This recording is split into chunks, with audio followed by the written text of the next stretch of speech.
Good evening and welcome to this session of the Wiltshire Business Club on Thursday night from Wiltshire. And it's my pleasure tonight to be talking to Tim Coe. Good evening, Tim. Hello, Stephen. Thanks for having me on. You're most welcome. It's my pleasure. And this is part of a series that we're doing with members of the Wiltshire Business Club. And we'll post the link to the club later if you're not already a member, and it will be on the replay as well. Now, before we got together today, we had several chats and we came up with the first question, which I'll read out to you. Okay, so what's your book? Right, okay, just hang on. Okay. Okay, there's your book. So it's the side of it, yeah. Okay, that's the side and the front, yeah. So your book, which you published, business book which you published. Oh, right, a real copy. So what's your book all about? Yeah, this is real words. I did bother to get it printed and published. There's too many ebooks around, and too many people with folders full of ebooks that are unread. So right. Yeah, it's just tangible, you know. So my book is about, well, it's called Your Utterly Seductive Proposal, and you can see USP highlighted. So it's a play on the old on the words unique selling point, unique selling proposition. But to me, I thought they were just a bit long in the tooth. Selling, I mean, no one really likes selling. No one likes being sold to. A selling point, no one wants a selling point rammed down their throat. So an utterly seductive proposal seemed a nicer way to buy, because, you know, for me, it's all about the buyer. You know, your business is about you. Sorry, your business is about your buyers, not about you. So it's about, you know, centering everything around the buyer. And a seductive proposal sounds a lot more alluring to me as a buyer than a selling point. So it's, I suppose you could call it an update on the old USP. It's my take on marketing, which really is about how to, why it's important to be individual in business, how to create that individuality, and then how to convey that individuality to your ideal target clients. It's really about standing out, not blending in. Okay, right. So how do you start the process of standing out when we're in a very competitive area, aren't we? Most businesses are one of many. Exactly. I use the analogy quite often of a flock of penguins. Okay. At certain workshops. So it's a picture of thousands of penguins, and say to people, that is your market. That's what your clients are seeing. A lot of businesses all looking exactly the same. So which penguin would you buy? Which is difficult because all the penguins look exactly the same. Yeah. Then I drop a little pink hat on top of one of them. Obviously, it makes that penguin stand out. I mean, not literally, just change the picture.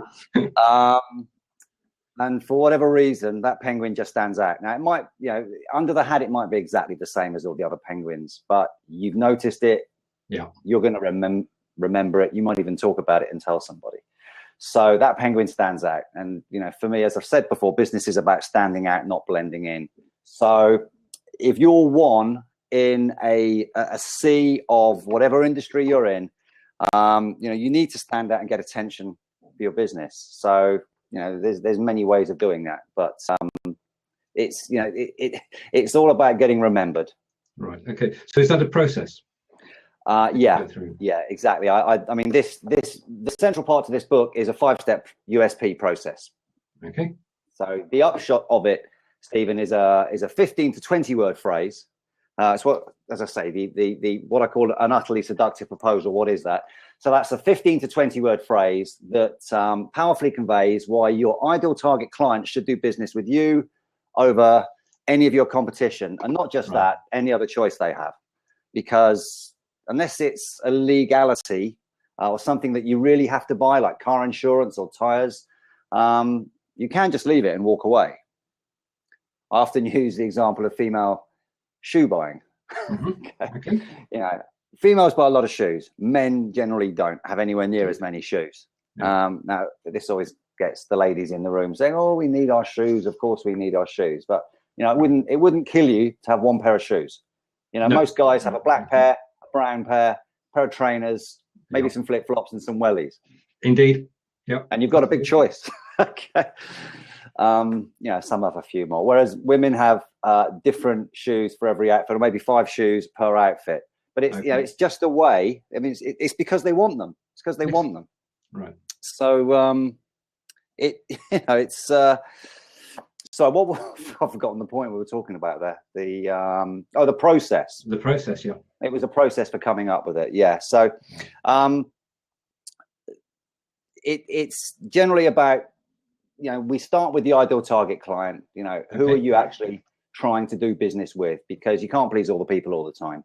Sure. So once you know who you're trying to appeal to, then you can create a message. It's no good trying to create a message if you don't know who it's got to appeal to.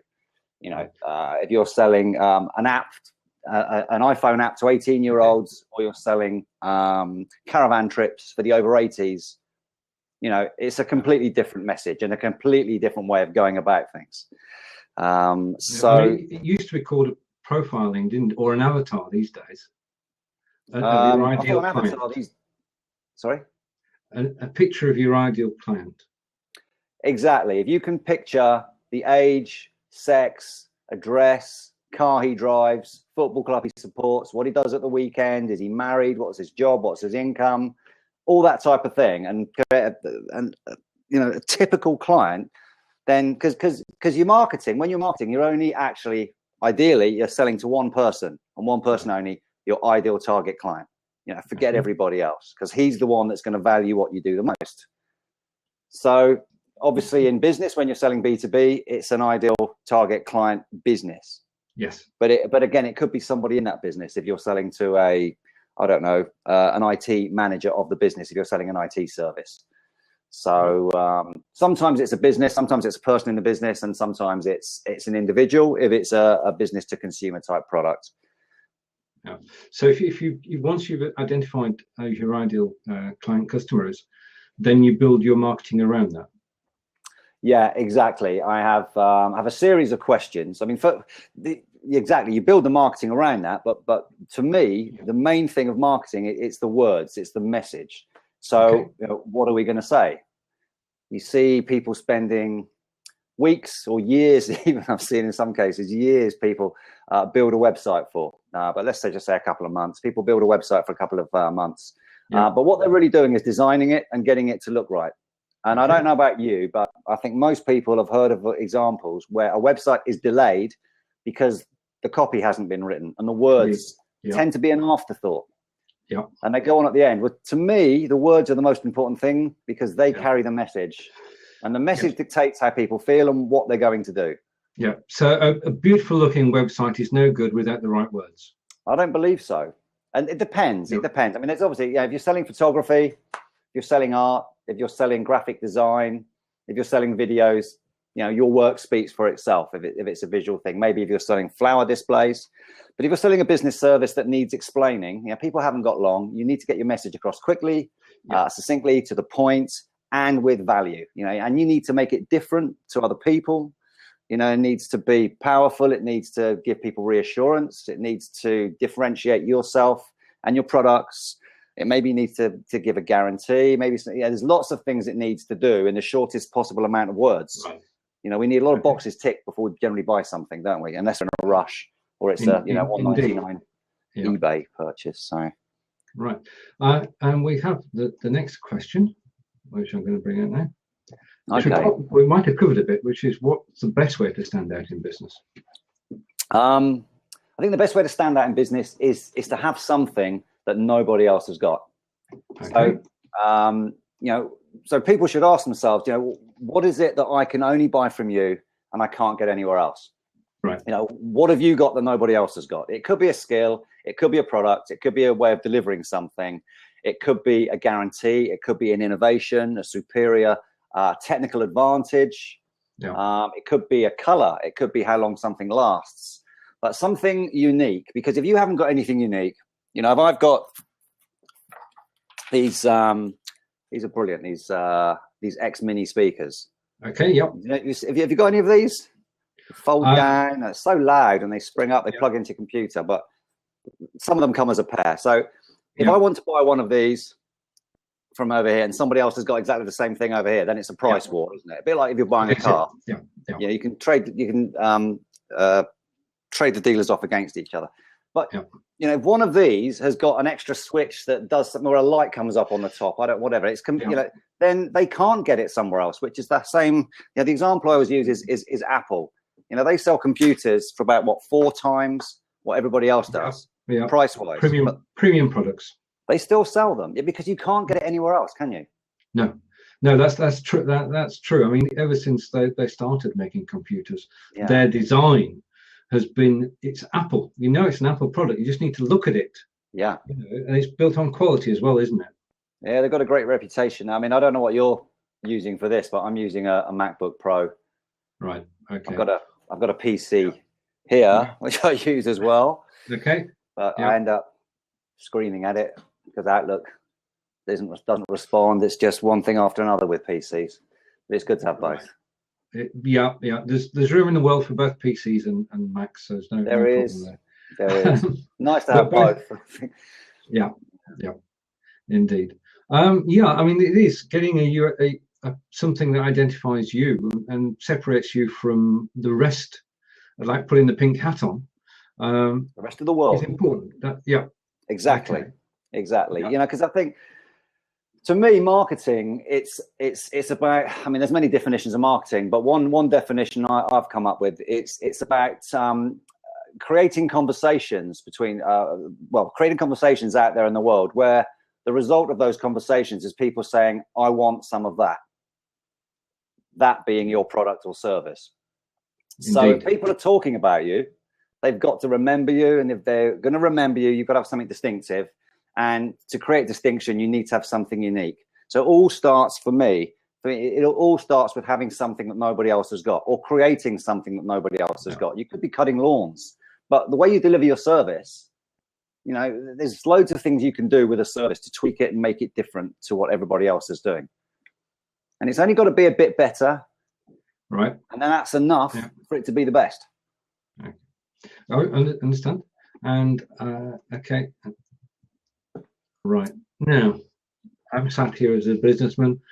I'm quite happy, but I want to go further. But why should I bother with all this? Well, why should business owners bother with this? I think the number one priority for all business owners is to get attention, because if no one knows you, they can't buy from you. We all know that a lot of businesses, I mean, I look, you must know businesses, I know business. I think how are they surviving? Because they're not doing any marketing. They don't appear to have any marketing inclination, knowledge, or desire to get out there. But they have business. So I don't know whether it's luck or relatives, or they're just brilliant at what they do and their reputation as, you know, or they're a central heating engineer, plumber, but they, no matter how good or bad they are, service-wise, they seem to be busy. But I think if you know, getting attention for your business is one of the main priorities. Otherwise, you're not in a position to sell to anyone. I mean, if we start from stage one, a new business has no track record. No. And where's it going to go if it doesn't?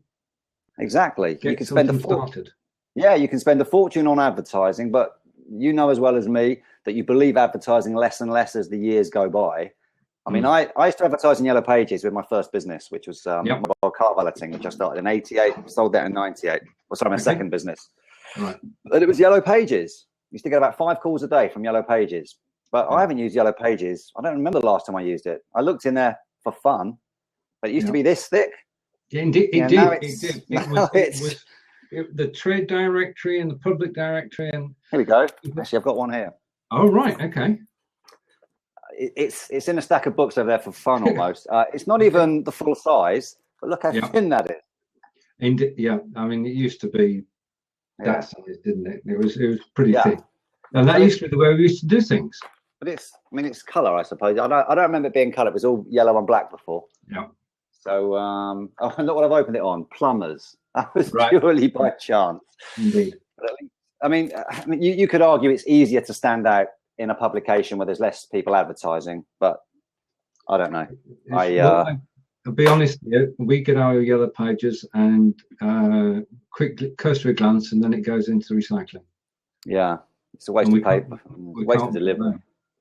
Yeah, because we're living in a different age, aren't we? We're now in the internet age where you're expected to be a force online as well as in the real world. Yeah, I mean, if you can create search results for your business, it allows. I mean, the more you've got online, I think the more it allows people to build a relationship with your business. And depending on the type of business you're in, I think people quite often do a check just to make sure that you exist. I mean, if I do a Google search on somebody and there's 1 or 2 search results, makes me a bit concerned. Whereas if there's 4 pages of search results, articles, social media posts, videos, Google Plus posts, profiles here, there, articles they've written, as I said, that type of thing, then great. I mean, you don't need to read them all, do you? But at least they're serious, they're genuine, and they've made an effort. Yeah. So creating a social profile is important. I believe so. Yeah. I mean, I'm not a big. Personally, I prefer traditional marketing. I prefer to send 10 direct mail or lumpy mail letters to 10 people and follow up with a phone call, and do that every single week, rather than do some Google AdWords or because I never click on that column on the right. I never use personally as a searcher. I never click on those columns. Right. So I've never used Google AdWords. I'm not a big digital marketer. Yeah. I can do a bit of WordPress. I do my own website editing and things like that, but it's I prefer tangible things, which is I prefer to send that in the post to somebody than send them an ebook. Hand up. The situation, my customers are B2B, and if you ask them were they on Facebook, they'd say no. Are you on Twitter? No. Do you have a website? Yeah, but we've not updated it for 10 years. And exactly. That's the world, the business, I'm not going to get it wrong here, but the real business world, where it's all about personal contact. Yeah, I believe correct. I mean, you can find clients online, you can find potential clients or prospects online, but get them offline as soon as you can and build a relationship. Obviously, it depends on the product or the service again. You don't need to meet somebody face to face to buy a pair of laces off eBay. But if it's a business to business service, which I'm in and you're in, we're going to meet the people that we're going to do business with more often than not. It depends if it's, we're looking for a long-term supplier, then definitely. And the more the amount of money involved, then the lengthier the decision that's going to be made, and the more trust that needs to exist. It's no matter how advanced digital marketing gets, humans always are going to want to, going to need to build trust within people. That's true. If you want a long-term relationship with someone, rather than a one-off, then you've got to go down that route of listening. That's important, isn't it? Listening to people. So it is absolutely. Listen to the market. You've got examples of people like Walt Disney. He wasn't listening to anybody when he built Disneyland or Disney World, was he? This whole thing, build it and they will come, which is a great sort of phrase to build your business by, in some respects. I mean, you can't be too gung-ho, but no new ground is going to be broken. There's no sort of pioneering going on if you're playing it safe all the time and copying other people and just, I'll do it like them but slightly different. I think building new things and trying to create something new that nobody else has got is what moves this world forward, isn't it? Yeah, it is indeed. I've got a friend who's actually used to work for Dun & Bradstreet, and he now lectures, and he lectures on cold calling. Is cold calling part of the package? Is what part of the process? Part of what process? Oh, sorry, your process of getting known. No, I think cold calling is a punishment for not getting enough referrals, because you've got nowhere left to go. Right. I can think of over 100 ways or 100 marketing strategies before cold calling needs. Right. I got you. I won't mention it again. No. Oh, who likes receiving a cold call? No one. Nobody. No one likes receiving. Who likes making cold calls? No one. We've got to the stage where we don't answer the phone at home now. The landline, you go on your mobile. Exactly. The phone line is a cold call. Precisely. And we all, it's a natural reaction now to think that somebody's going to try and sell us something. Yeah. I mean, the no one likes thing it. is that you've got to be real, and you've got to, as you said, use email to make contact with people, and then as soon as you can, see them.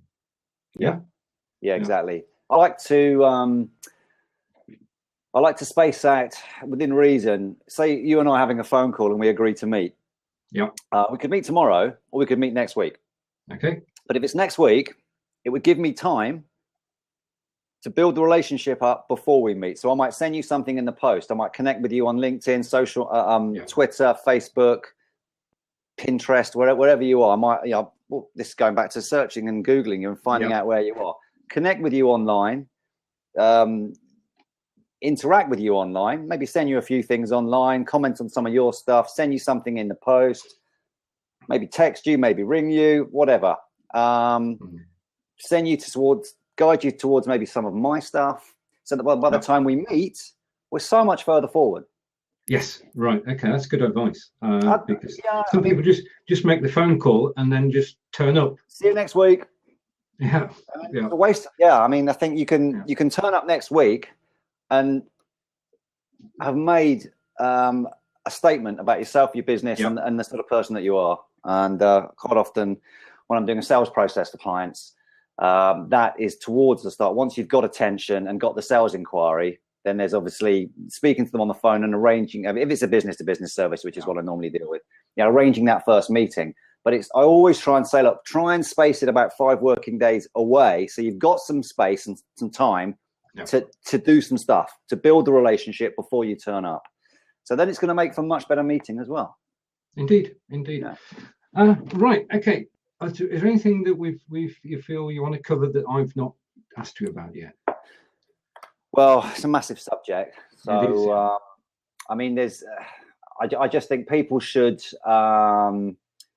make their businesses worth talking about. Ask themselves, is your business worth talking about? And if not, then okay, you might argue it doesn't need to be, but it makes it a lot more fun to work on your business and to have a business when you're looking for ways to make it worth talking about, because we all need to promote ourselves. So you turn up at a networking event, if you've got something worth talking about, that you might be the one they remember. Yes. I think it's just imagination. I sit there and I see people talking at networking events. I even saw somebody say, I don't know what else to say about my business after 20 seconds. And then they said something derogatory about their business. And I was just like, come on. Yeah. But they hadn't thought it through, and they hadn't looked at the business from the right perspective. Yeah. I could have just said, look, why should I look forward to doing business with you? Oh, okay. And you start to think of some reasons why it's good to do business with you. Because most people talk about what they do, not what people are actually buying. Right. Which is a major thing as well. It's just coming out of your business and standing and looking back at it, because you're on the inside looking out. Yeah. Whereas the world is looking back at you and has got a completely different perspective. And it's hard for you to have that perspective when you've been inside the business. So one of the things I do and try and do very early on with clients is get them to see their business in the same way that everybody else does. Right. Yeah. Because then they can start to see what they're actually selling, and because it's not you don't want a pen, you want a signature, or you want a way of writing XYZ, and you don't want a light bulb, you just don't want to fall down the stairs at night. It's the problem. Everything's sold for a reason, and that reason is to solve a problem. So it's what problem does your product solve? What problem does your service solve? And then I think until you can get your head around that and understand what problem you're solving, you're going to have a tough time making your marketing engaging and relevant to your ideal target clients. Otherwise, you're just talking about what you do. You see an accountant stand up and say, yeah, I'm an accountant. I do VAT, I do payroll, I do accounts. It's like, yeah, obviously. Yeah. But, but so does everyone. So every other accountant does the same. Exactly. But if you say, I'm a part-time, on-demand financial director for your company, someone that's there when you want me to be, when all the key decisions are made, That sounds a lot more attractive. It does. So, I mean, I've got a friend called Fraser Hay, and he's a business consultant, lives north of Aberdeen, and he's written several books, and he sort of says, right, okay, get all your ducks in a row before you do anything. Yeah, absolutely. I mean, what is he referring to? His clients' businesses or marketing? Yeah. I mean, starting with the elevator pitch, as you just mentioned, that when you're at a meeting, you've got to be able to answer. Well, put your best foot forward rather than, as your guy did, putting your foot in it. Yeah, this the elevator pitch, or I call it the lift speech. That's the English version. Yeah. But it's similar to what I call your utterly seductive proposal. I call it a 15 or 20 word phrase, but that might just be your opener. There's different ways of doing it. But this guy here, John Jantz, Duct Tape Marketing. Yes, I've heard of them. You know him? Okay. Yeah. He calls it a talking business card. Okay. That sort of says what it is. You know, because it's had one around here. You know, so it's business card. It's short and to the point, but it's a talking business card. I like that. He has some quite good ideas. So having something that is short and succinct that people can remember and pass on. I always say to people, you know, if I was going to see somebody and they're your ideal target client, I'm just off to see them in a minute. Yeah. Okay. What would you want me to say? Yes. And that puts them on the spot. Yeah. Not, I know an accountant, or I know a photographer. It's, come on, give me something that's going to make them go, ooh, I want to meet him. Yeah. Something to strike home. Yeah. Or as I said before, ooh, I want some of that. Yeah. So it's just getting creative, really. Brilliant. Which I think is fun. It is. I mean, that's the thing that's come across in the last half hour or so is your passion for this. And I did watch one or two of the videos that you've got on your YouTube site, and I read chapters from the book as well. And sound advice, which I heartily recommend. Thank Tim, you. It's been a pleasure talking. And as this is part of the Wiltshire Business Club, we'll say hello to them. How do you find the Wiltshire Business Club? How do you become involved? Me? You talking to me still? Yeah, I'm talking to you. Yeah. I'm trying to. I think it was a colleague of mine, Manny Gabry from You Change. Okay. Yeah. I think she told me about it. She lives in Salisbury. Yeah. Okay. And then I mean, Roland's obviously a name. I'm connected with Roland. But I haven't been to any meetings because I actually I live in Hampshire. Oh, right. Okay. I used to live in Devizes until I was 7. Yep. Bishop's Cannings, just outside. Yes. Know it well. Yeah. Do you? Okay. Well, only through the rock concert. Pardon? Right. Okay. It's a charity rock concert that takes place in Bishop's Cannings every year. No way. Really? Oh, yeah. And Susie Quattro was there this year. What? Exactly. So you wouldn't expect it, would you? No. So Bishop's Canning is known throughout the rock world. Blimey, all the rockers that we used to know turn up at Bishop Canning's on the farm once a year for charity. Wow, that's brilliant. And the guy who manages it is Paul McCartney's road manager. Wow. Because he lives there. Yeah. Every 5 years or so, I take a drive through. Yeah. We used to live in the big farmhouse opposite the pub there, and my dad used to have a building company there, and it was great. But, we moved to the south coast about 79. But we've still got property in Devizes, so I go there every now and then, and it's place in my heart. You know, the Devizes Wiltshire connection. Mm-hmm. Right. Before we end the recording, Tim, would you like to sum up for us? In the service. Yeah. Okay. Well, I mean, sum up my service, or just whichever way you want to go. Well, for me, you know, whatever business you've got, I think your business is marketing. I mean, I've been in business 30 years now. In September, I've been in business 30 years, and the 12 or so businesses I've had, they're all marketing businesses, regardless of the product or the service. They're just a vehicle. But without marketing, I think it's the number one activity in any business. The more you spend on marketing, the bigger your bank balance is going to be. So I've got a little acronym that I use, DO, which is to make the business discussable, unforgettable, distinctive, and unique, which I mentioned earlier. If people are talking about you for the right reasons, of course, not like Gerald Rapner talking about crap he sold. That's why it's so cheap. But as long as people are talking about you for the right reasons, you've done a good job. Because that's really, obviously you'd prefer if they bought from you. But if people are talking about you naturally, because we all know that's the best form of advertising, or the best form of marketing is word of mouth. You could read an advert 1,000 times, but when a friend tells you that's good, buy it, that's all you need to know. So get people talking about you. And there's a million ways to do that, and that's what I help businesses with. Coming up with ideas to get them spoken about, get them remembered, get them to stand out above their competition. If they want to do that, some people just want to carry on blending in and just be mediocre, and because they're too scared what other people are going to think. Which is one of the biggest things I find, Stephen, is people don't do things or wouldn't say something in their marketing, or they wouldn't put this headline on their website because they're too worried what other people are going to think. But get some confidence and do it, because your business, it's your business, not somebody else's, and you're only worried what people are never going to say anyway. So just get out there and do it. And if it doesn't go right, so what? You learn. The only way you learn is by making a mistake.